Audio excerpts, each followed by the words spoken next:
Our Brahminic High, here comes Willie! Brahminic High sa Dukla ng Asalis.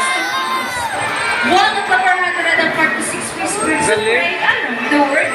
These birds can be found in India, Indonesia, Bangladesh, Pakistan, along China, including within the Philippines. And here comes Shadow!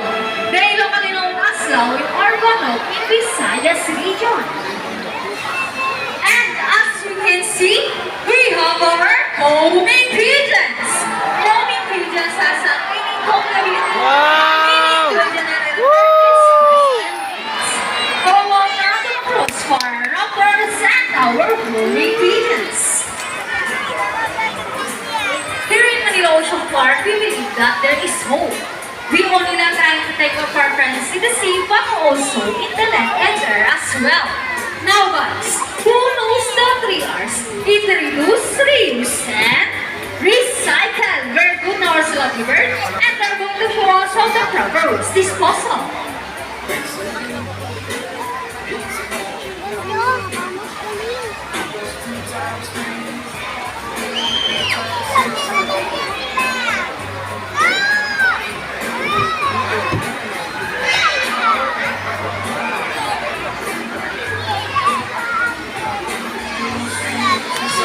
See, if all of the birds can do it, so can we.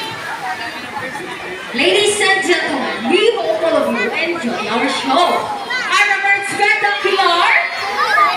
Well, in our own way, no matter how small the effort, let's take action in saving them from all exploitation and even extinction.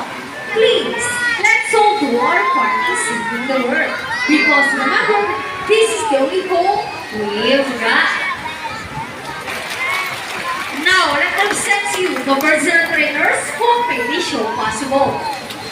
Trainer Birds with Rocky. Trainer Albert with Sassy. Woo! Trainer Jerick with Bobby. Trainer JB with Shadow. Trainer AJ with Speed. Trainer Vina and Trainer Johnny with the homing pigeons. And once again, Trainer Eugene, thank you and goodbye. By the way, guys, please remain on your seat because we still have the Silani show. Thank you.